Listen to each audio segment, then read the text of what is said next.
என் பேர் ஜெயசாந்தி. நான் மதுரை மாவட்டத்துல இருந்து வந்திருக்கேன். ஆக்சுவலி இன்னைக்கு லீவுனால பிள்ளைங்களை கூட்டிட்டு வந்தேன். நான் ஃபர்ஸ்ட் டைம் நான் வந்திருந்தப்ப பந்தக்கால் நட்டுறப்ப நான் வந்திருந்தேன். அப்ப எனக்கு இருட்டுக்குள்ள அடையாளம் தெரியல. அந்த டைம் ரோட்லாம் நல்லா கிளியரா இருந்துச்சு, கரெக்டா இருந்துச்சு. இப்ப நான் வரும்போது எனக்கே ஒரு இது, ஐயோ நம்ம இந்த பாதையில தான் வந்தோமான்ட்டு எனக்கே ஒரு டவுட் ஆயிருச்சு. அப்புறம் தான் என் கூட வந்திருந்த எங்க அப்பா கிட்ட கேட்டு, நீ போற பாதை கரெக்ட் தான், அது ஏதோ ரோட்வேல நடக்குது அப்படின்ட்டாங்க.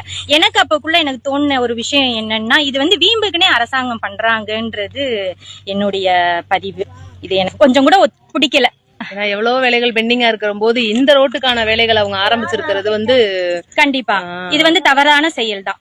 ஏன்னா இதுதான் மெயின் பாதை அப்படிதான் நான் நினைக்கிறேன். மெயின் பாதை கண்டிப்பா அதை தவிர வேற பாதை இல்ல. அப்படியே வந்தாலும் உள்ள இன்னும் ஒரு 5 கிலோமீட்டர் உள்ள ஊருக்குள்ள சுத்தி வரணும். ஊருக்குள்ள ஒத்த வழி பாதை தான்.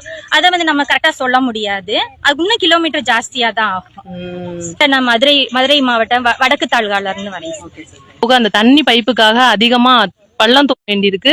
உள்ள தொழிலாளர்கள் முழு வீச்சில் அந்த பணி நடைபெற்றுட்டு இருக்கு. நீங்க பாத்திருப்பீங்க வீடியோல, உங்களுக்கு நாங்க கொடுத்துருக்கோம். அதை விட முக்கியமா என்னன்னு பாத்தீங்கன்னா, எலியார்பத்தி பாலம். அதை பத்தி நம்ம பேசியே ஆகணும்.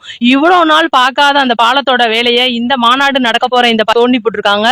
அந்த பாதை தான் நம்ம மாநாட்டுக்கான மெயினான பாதை. ஏன் அதை இப்ப வேலை பாக்குறாங்கன்னா, இதை கண்டிப்பா அரசியல் சூழ்ச்சியா தான் இருக்கும். கண்டிப்பா அதை பத்தி நம்ம பேசியே ஆகணும் வியூவர்ஸ். இன்னொரு வீடியோல கண்டிப்பா அதை பத்தி நம்ம பேசுவோம்.